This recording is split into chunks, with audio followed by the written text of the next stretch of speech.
Hello everyone, welcome back to my channel. So in this video, we will learn how to add styling in component based on some condition. जब भी हम अपने component को कुछ भी style करना चाहते हैं, तो अगर हम कंडीशन के बेस्ड पर स्टाइल करना चाहते हैं, यानी कि डायनेमिक कंपोनेंट स्टाइलिंग करना चाहते हैं, तो ये जो जब भी हम डायनेमिक कंपोनेंट स्टाइलिंग करेंगे, तो ये रन टाइम पर डिसाइड होती है।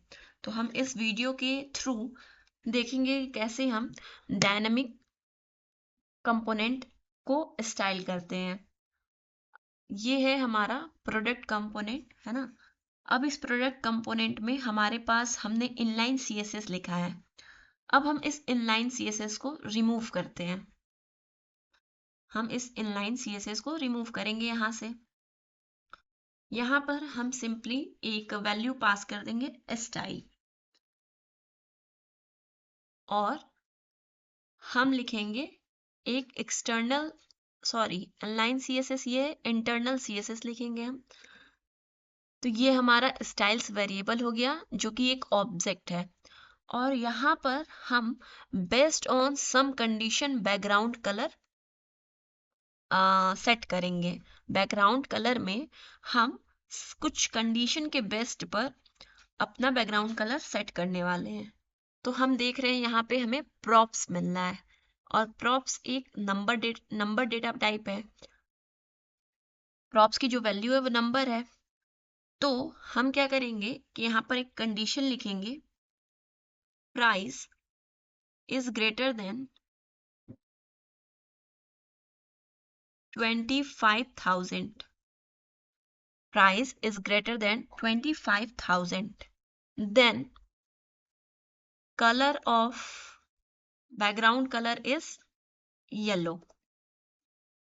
Otherwise, price is less than 25,000, background color is pink. And this is our condition, and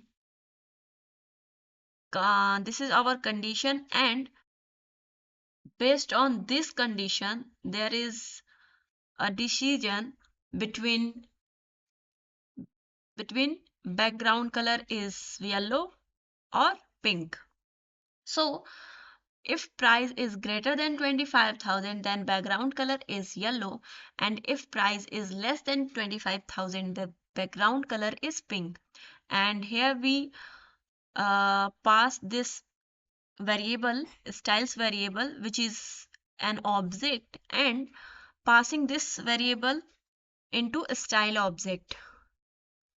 And अब हम अपने UI एलिमेंट को देखते हैं, क्योंकि हमने जो ऐप में प्रोडक्ट एलिमेंट जो है रेंडर कराया है इतनी बार, तो इसमें प्राइस में वेरिएशन है। कुछ का प्राइस 25,000 है, कुछ का 35,000 है, कुछ का 5,000 है, कुछ का 50,000 है। तो अब हम अपना UI चेक करते हैं। तो ये हमारा UI जो है कुछ इस तरीके से दिख रहा है। यहाँ पर हमने दिया था कि अगर प्राइस 25,000 से लेस हो तो बैकग्राउंड कलर आप पिंक कर दो। तो जिसका बैकग्राउंड कलर पिंक है, इसका मतलब ये है कि इसका मतलब क्या है, हाँ, इसका मतलब यही है कि उनका कलर, बैकग्राउंड कलर आपका पिंक हो गया। 25,000 से लेस था प्राइस। अगर जिसका 25,000 से ग्रेटर था तो बैकग्राउंड कलर येलो हो गया।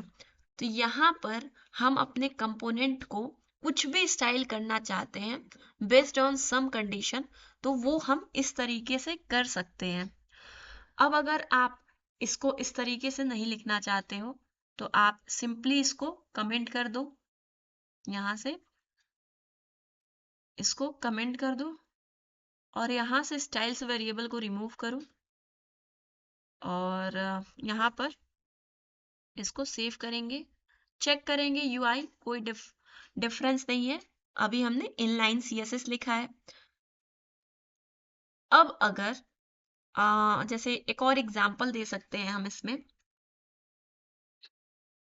एग्जाम्पल में तो अभी हमारे पास प्राइस प्रॉप्स है, तो उसकी हेल्प से कर सकते हैं। जब हम यूज स्टेट पढ़ेंगे तो उसके बेसिस पे जो अपना स्टेट होता है उसके बेसिस पे हम कुछ कंडीशन दे सकते हैं। स्टेट में क्या वैल्यू आ रही है, मतलब वेरिएबल में क्या वैल्यू आ रही है उसके बेसिस पे हम अपने स्टाइलिंग को परफॉर्म कर सकते हैं।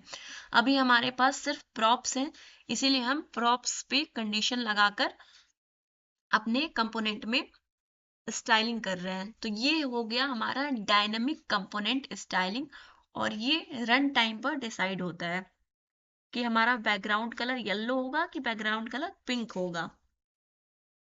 इसको हम इस तरीके से भी लिख सकते हैं। इसको लिखने का एक और बेस्ट वे है कि जैसे यहाँ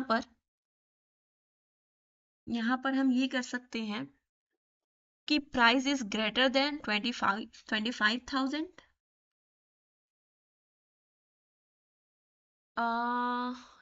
प्राइस इज ग्रेटर देन, एक और हम वेरिएबल लेते हैं यहीं पे, let each discount, let each discount is equals to price is greater than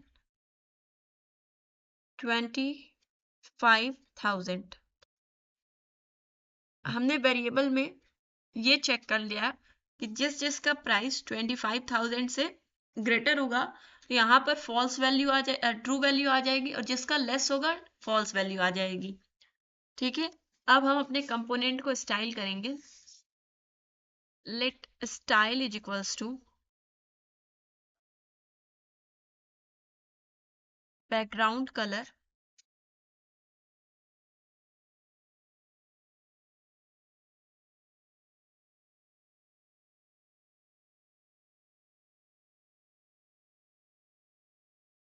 background colour each discount. अब यहाँ पर हम टर्नरी ऑपरेटर जो हमने पढ़ा था, तो वो वाली कंडीशन को अप्लाई करेंगे कि अगर ये ट्रू हुआ तो हम यहाँ पर रेड कर देंगे, अदरवाइज यहाँ पर हम रेड कर देंगे, अदरवाइज हम ग्रीन कर देंगे। और ये स्टाइलिंग को हम पास करेंगे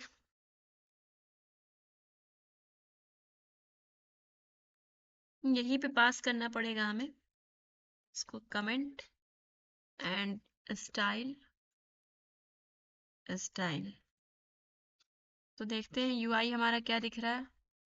तो इस तरीके से हम अपने यूआई में, मतलब हमने सेम काम किया है, बट अब हमने जो है एक वेरिएबल लिया है और उसमें प्राइस जो ऊपर हम अलग से कर रहे थे, ये price is greater then this, तो इस अगर ट्रू वैल्यू आएगी तो येलो होगा, फॉल्स आएगा पिंक होगा, तो उसको हमने एक वेरिएबल में ट्रू और फॉल्स को स्टोर कर लिया है।